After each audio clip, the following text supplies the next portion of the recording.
जय श्री कृष्ण। पुत्रदा एकादशी व्रत कथा। आप सभी को पुत्रदा एकादशी की हार्दिक शुभकामनाएं। पूरे वर्ष भर में एक ऐसी विशेष एकादशी आती है जिसका नाम सुनते ही मन में आशा और विश्वास जग उठता है। यह एकादशी विशेषकर उन लोगों के लिए वरदान मानी गई है जो संतान की कामना रखते हैं। यह अपने संतान के सुख भविष्य की और उनके दीर्घायु जीवन की कामना रखते हैं और उन आत्माओं के लिए भी जो अपने जीवन को पापों से मुक्त करना चाहती है।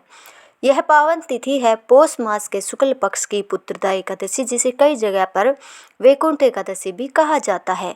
कहा जाता है कि इस एकादशी का व्रत सच्चे मन और श्रद्धा से करने से भगवान विष्णु अपने भक्तों पर विशेष कृपा करते हैं। इस दिन किया गया व्रत और पूरे मन से सुनी गई कथा मनुष्य के पिछले 7 जन्म के दोषों को क्षण भर में ही समाप्त करने की सामर्थ्य रखती है। यह एकादशी केवल संतान सुख देने वाली ही नहीं बल्कि जीवन को सही दिशा दिखाने वाली और मोक्ष की ओर ले जाने वाली भी मानी गई है। इसलिए प्रिय श्रोताओं, आज अपने मन को शांत कर भगवान श्री हरि का पूर्ण विश्वास रखते हुए इस दुर्लभ और पुण्यदायी एकादशी की कथा पूरे भाव से सुनिए, क्योंकि जब कथा श्रद्धा से सुनी जाती है तो वह केवल कथा नहीं रहती, वह कृपा बनकर जीवन में उतर आती है। सभी प्रेम से बोले श्री लक्ष्मी नारायण भगवान की जय। पुत्रदा एकादशी की जय। धर्मराज युधिष्ठिर भगवान श्री कृष्ण से बोले, श्री कृष्ण, आपने शुभकारिणी सफला एकादशी का वर्णन किया है, अब कृपा करके शुक्ल पक्ष की एकादशी का महत्व भी बताइए। उसका क्या नाम है, कौन सी विधि है और इसमें किस देवता का पूजन किया जाता है। तब भगवान श्री कृष्ण ने इस प्रकार कहा, राजन, पौष के शुक्ल पक्ष की जो एकादशी है उसे बतलाता हूँ। सुनो महाराज, संसार के हित की इच्छा से अब मैं इसका वर्णन करता हूँ।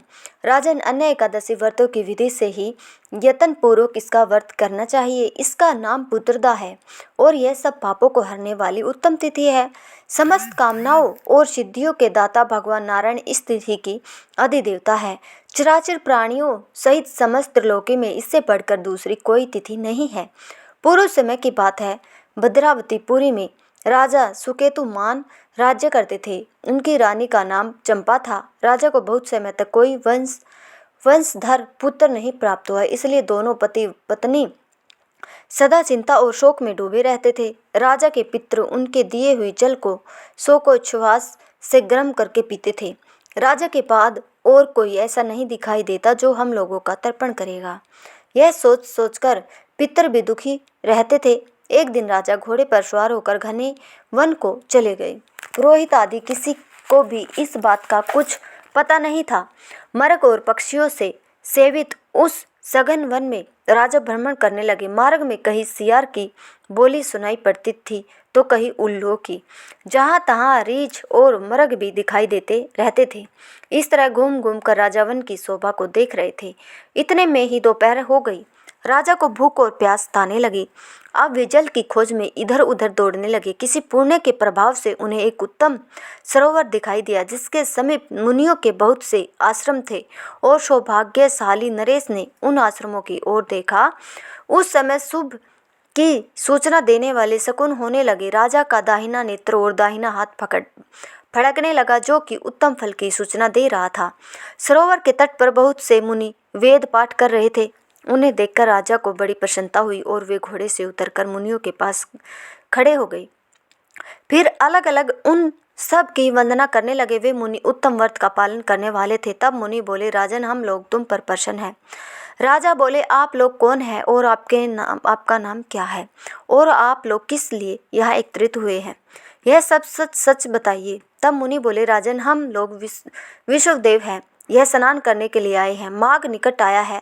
आज से 5वां दिन माघ का स्नान आरंभ हो जाएगा और आज ही पुत्रदा नाम की एकादशी है जो व्रत करने वाले मनुष्यों को पुत्र देती है। तब राजा ने हाथ जोड़कर कहा, विश्वदेव देवग, यदि आप लोग मुझ पर प्रसन्न है तो मुझे भी पुत्र दीजिए। तब मुनि बोले, राजन, आज के दिन ही पुत्रदा नाम की एकादशी है। इसका व्रत बहुत विख्यात है। तुम आज इस उत्तम व्रत का पालन करो। महाराज, भगवान केशव की कृपा से तुम्हें पुत्र अवश्य ही प्राप्त होगा। भगवान श्री कृष्ण कहते हैं, युधिष्ठिर, इस प्रकार उन मुनियों के कहने से राजा ने उत्तम पुत्रदा एकादशी का व्रत का पालन किया। महर्षियों के उपदेश के अनुसार विधि पूर्वक पुत्रदा एकादशी का अनुष्ठान किया। फिर द्वादशी को पारण करके मुनियों के चरणों में बारंबार मस्तक झुकाकर राजा अपने घर आई। इससे कुछ ही समय बाद रानी ने गर्भ धारण किया। प्रसव काल आने पर पुण्यकर्मा राजा को अत्यंत तेजस्वी पुत्र रतन की प्राप्ति हुई, जिसने अपने गुणों से अपने पिता को संतुष्ट कर दिया। वह प्रजाओं का पालक हुआ। भगवान श्री कृष्ण युधिष्ठिर महाराज से कहते, इसलिए राजन पुत्रदा का उत्तम व्रत अवश्य करना चाहिए।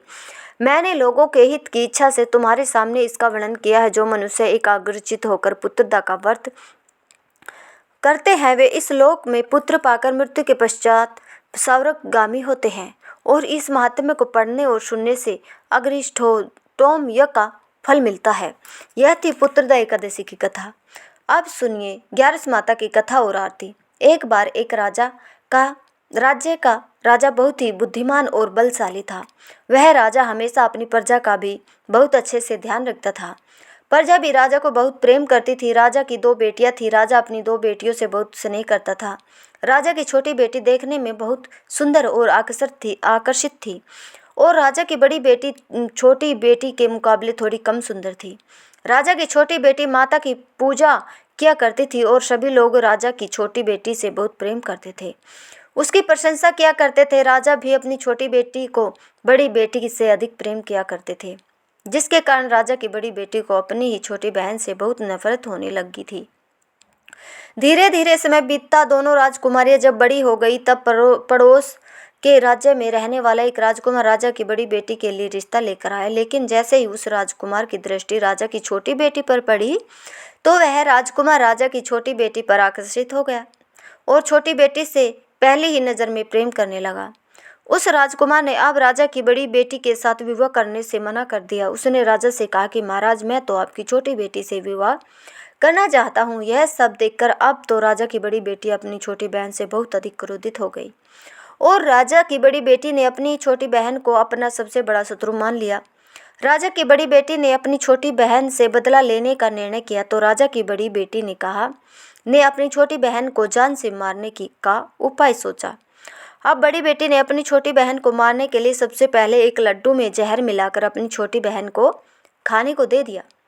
छोटी बहन बहुत भोली थी। उसने अपनी बड़ी बहन के षड्यंत्र के बारे में कुछ भी नहीं पता था तो उसने वह लड्डू खा लिया। लेकिन आश्चर्य की बात है, छोटी बहन को लड्डू खाने के बाद भी कुछ भी नहीं हुआ। तो बड़ी बहन यह सब देखकर बहुत आश्चर्यचकित रह गई। लेकिन अब भी बड़ी बहन ने हार नहीं मानी। जब एक रात उसकी छोटी बहन कमरे में सो रही थी तब उसने एक मटके में सांप रखकर उसके कमरे में छोड़ दिया।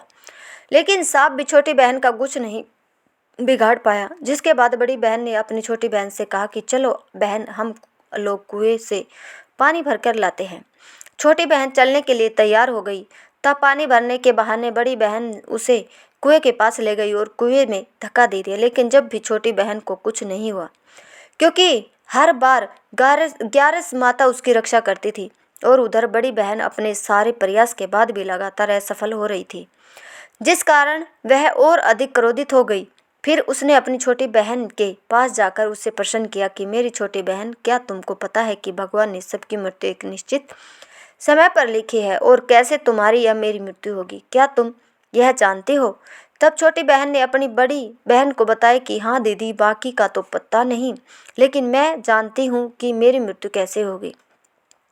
छोटी बहन ने ये सारी बात सुनकर अब तो बड़ी बहन मन ही मन प्रसन्न होने लगी। तब उसने छोटी बहन से कहा कि बहन, तब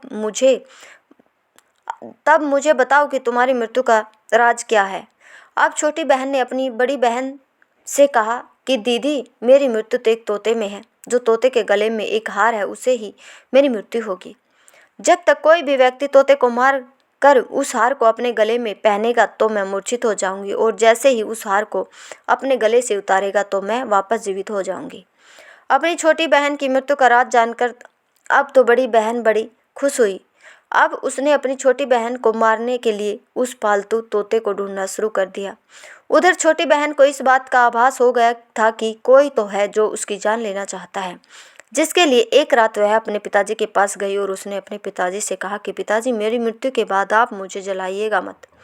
आप मुझे अपनी पुरानी वाली हवेली में एक पलंग पर लेटाकर छोड़ दीजिएगा। अपनी छोटी बेटी की यह बातें सुनकर राजा बड़ा आश्चर्यचकित हो गया। लेकिन राजा ने अपनी छोटी बेटी से पूछा कि तुम यह क्या कह रही हो। तब राजा की छोटी बेटी ने बताया कि पिताजी, समय किसी के लिए नहीं रुकता, क्या पता कब किसको क्या हो जाए, इसका किसी को कुछ नहीं पता। तब राजा ने उसे कहा कि तुम ऐसी बातें क्यों करती हो, 2-3 दिन बाद तो तुम्हारा विवाह होना है। लेकिन छोटी बेटी ने अपने पिताजी को ऐसा ही करने पर मजबूर कर दिया और उनसे वचन भी ले लिया। तब राजा ने अपनी छोटी बेटी की बात स्वीकार कर ली। फिर समय आने पर 2-3 दिन के बाद जब विवाह का समय आया तो राजकुमार बारात लेकर राजा के घर आया। अब राजकुमार और राजा की छोटी बेटी के विवाह की रस्में शुरू हो गई। इधर जैसे ही राजा की छोटी बेटी राजकुमार के साथ फेरे लेने के लिए तैयार हुई तो उसकी बड़ी बहन ने अपनी छोटी बहन के कमरे में जाकर उसके तोते को पकड़ लिया और उसे जान से मार देती है। तोते के गले में जो हार था उसको उसने अपने गले में पहन लिया। उधर जैसे ही बड़ी बहन ने उस हार को अपने गले में पहना तो उधर छोटी बहन, जो केवल 3 फेरे ही ले पाती है, वहीं पर बीच रास्ते में ही गिरकर बेहोश हो जाती है। इसके बाद राजा ने बड़े बड़े हकीम वेदों को बुलाया और अपनी छोटी बेटी का इलाज करने के लिए कहा। राजा की बात सुनकर जब वेद ने छोटी बेटी को देखा तो राजा को बताया कि महाराज, आपकी छोटी बेटी ना तो जीवित है और ना मरी हुई है। ऐसा तो मैं पहली बार देख रहा हूँ। राजा ने वेद और हकीम को यह बात बाहर बताने से मना कर दिया और उसने कहा कि अगर तुमने यह बात किसी को बाहर बताई तो हम तुमको फांसी पर लटकवा देंगे। राजा ने अब अपनी छोटी बेटी को पुराने महल में ले जाकर एक पलंग पर लिटा दिया और फिर वहां उस पर कुछ सैनिकों को तैनात कर दिया। इसके बाद राजा वापस अपने महल में आ गया। इधर राजा की बड़ी बेटी अपने पिताजी के पास आई और कहने लगी, पिताजी, अगर यह विवाह संपन्न नहीं हुआ तो आपकी इज्जत क्या होगा, जरा सोचिए। अगर आप कहे तो मैं आपकी इज्जत बचाने के लिए इस राजकुमार से विवाह करने के लिए तैयार हूँ। राजा अपनी बड़ी बेटी के षड्यंत्र के बारे में कुछ भी नहीं जानता था तो उसने अपनी बड़ी बेटी की बात मान ली और तब राजा ने अपनी बड़ी बेटी को छोटी बेटी के कपड़े, आभूषण आदि पहनाकर मंडप में भेज दिया ताकि किसी को इस बात का पता ना चले कि विवाह छोटी बेटी के साथ नहीं बल्कि बड़ी बेटी के साथ हो रहा है। लेकिन राजकुमार यह जान गया था कि यह तो राजा की छोटी बेटी नहीं बल्कि यह राजा की बड़ी बेटी है। तब राजकुमार ने राजा की बड़ी बेटी से विवाह करने से मना कर दिया। तब सभी लोगों ने राजकुमार को मजबूर करके राजा की बड़ी बेटी से बचे हुए फेरों को संपन्न करा दिया और फिर विवाह संपन्न हो गया। जिसके बाद राजकुमार राजा की बड़ी बेटी को अपने महल में ले गया। विवाह होने के बाद राजकुमार उससे ना तो बातें करता था, ना उसे पसंद करता था, ना ही उसके आसपास जाता था। राजकुमार ने तो यह फैसला भी कर लिया था कि चाहे कुछ भी हो जाए वह अपनी प्रेमिका को ढूंढ कर रहेगा और जानकर रहेगा कि उसके साथ क्या हुआ है। और फिर एक दिन राजकुमार अपने घोड़े पर सवार होकर राजा के पुराने महल के पास पहुंच गया, जहां पर उसने कुछ सैनिकों को देखा। महल के पास पहुंचकर राजकुमार ने जब महल को ध्यान से देखा तो वह समझ गया कि यह तो हमारे ससुर जी का ही महल है। तब राजकुमार ने सैनिकों से पूछा कि तुम लोग यहाँ क्या कर रहे हो और इस महल के अंदर उस पलंग पर कौन लेटा है। इसके बाद राजा के सैनिकों ने बताया कि यहाँ पर राजा की छोटी बेटी लेटी है। यह सुनकर राजकुमार तो बड़ा प्रसन्न हुआ और वह तुरंत अपनी प्रेमिका के पास पहुँच गया, उसकी सेवा करने लगा। जैसे ही रात हुई तो राजा की छोटी बेटी उठकर खड़ी हो गई। अब तो राजकुमार यह देखकर और खुश हो गया। उसने अपनी प्रेमिका से पूछा कि तुम यहाँ क्या कर रही हो, तुम मेरे साथ मेरे घर चलकर रहो, तुमने विवाह बीच में से अधूरा क्यों छोड़ दिया। अब राजकुमार को सारी बातें बता दी कि मेरी जान एक तोते में बसती थी और यह बात मैंने सिर्फ अपनी बड़ी बहन को बता दी थी। मुझे पता है कि उसने ही मुझे मारने का प्रयास किया है। उसके पास एक हार है जिसको वह सुबह पहन लेती है और रात को उतार कर रख देती है। जब तक वह हार को पहने रखती है तब तक मैं मूर्छित रहती हूँ और जैसे ही वह हार को उतार देती है तो मैं जीवित हो जाती हूँ और जब तक मेरी बड़ी बहन के पास वह हार रहेगा तब तक मैं ऐसे ही जीवित और मूर्छित होती रहूँगी। अगर मेरी बड़ी बहन के पास जो हार है वह मेरे हाथ लग जाए तो मैं हमेशा के लिए जीवित हो जाऊँगी। सारा रहस्य जानकर राजकुमार ने छोटी राजकुमारी के साथ ही रहने का निर्णय लिया और उसने अपने बचे हुए सारे फेरे उस पलंग पर लेटी हुई छोटी राजकुमारी के साथ पूरे कर लिए और अपने विवाह भी पूर्ण करा लिया और वह वहीं पर रहने लगा। देखते ही देखते समय बीतने पर कुछ ही दिनों में छोटी राजकुमारी गर्भवती हो गई।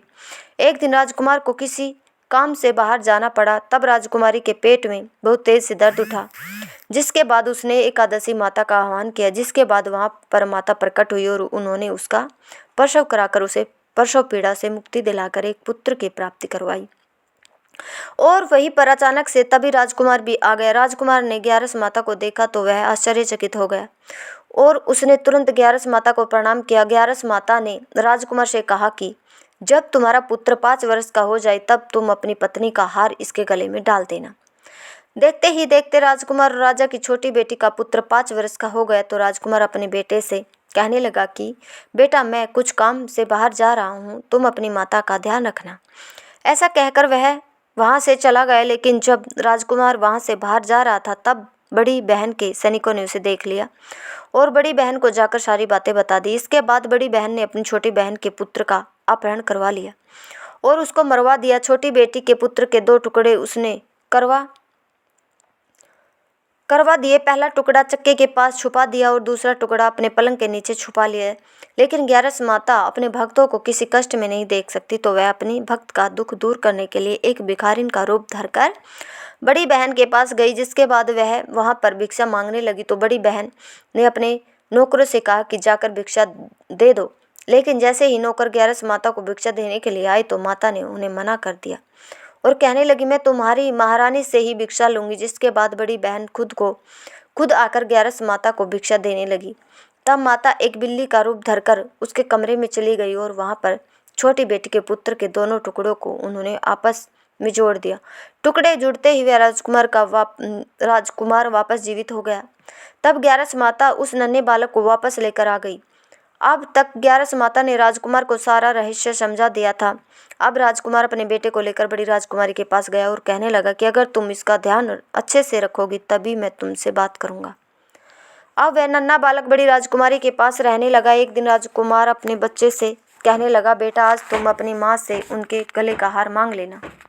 अपने पिता की बात मानकर नन्हा राजकुमार अपनी माँ के पास गया और कहने लगा, माँ, मुझे तुम्हारा हार चाहिए। यह सुनकर बड़ी राजकुमारी पहले तो बहुत क्रोधित हुई, पर उसे याद आया कि राजकुमार ने कहा था कि अगर मैं इस बच्चे का ध्यान अच्छे से रखूंगी तो वह मुझसे बात करेगा। जिस कारण उसने अपने गले में पहना हुआ वह हार उस बालक को दे दिया और बालक ने वह हार तुरंत ले जाकर अपने पिता को दे दिया।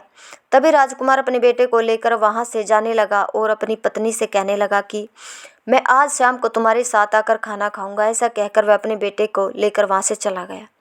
जिसके बाद वह सीधा राजा के पास गया और उन्हें सारी बातें सच सच बता दी। राजा अपनी बड़ी बेटी की सारी करतूतें सुनकर बहुत क्रोधित हुए। साथ ही उन्होंने अपनी ही परवरिश पर दोष भी लगाया और इसके अलावा राजकुमार को अपनी छोटी बेटी के साथ रहने के लिए आदेश दे दिया। इस प्रकार ग्यारस माता की कृपा से राजकुमार और राजा की छोटी बेटी अपने पुत्र के साथ सुखपूर्वक रहने लगी। प्रेम से बोलिए एकादशी माता की जय।